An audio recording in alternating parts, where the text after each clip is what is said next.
Welcome to Miami, a city of vibrant beaches, art, and culture. Let's dive into the best spots to explore, stay, and eat. First, you can't miss South Beach. Known for its white sand and lively vibe, this is the ultimate spot to soak up the sun, stroll along Ocean Drive, or admire the colorful Art Deco architecture. Then head over to Little Havana for a taste of Cuban culture. Walk through Calle Ocho, grab some Cuban coffee, and try local favorites like croquetas or empanadas. If you're into art, Wynwood Walls is the place to be.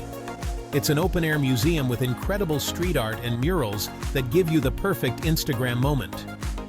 For a great stay, consider Brickell or South Beach hotels. Brickell is ideal if you love city vibes with top-notch dining and shopping, while South Beach offers beachfront resorts and nightlife at your doorstep. Now let's talk food. Don't miss Joe's Stone Crab, a Miami institution for fresh seafood. For authentic Cuban food, Versailles Restaurant in Little Havana is a must-visit. Whether it's exploring art, lounging on the beach, or savoring Cuban flavors, Miami has something for everyone. If you enjoyed this quick Miami guide, hit the thumbs up and don't forget to subscribe for more travel tips. See you in the next adventure.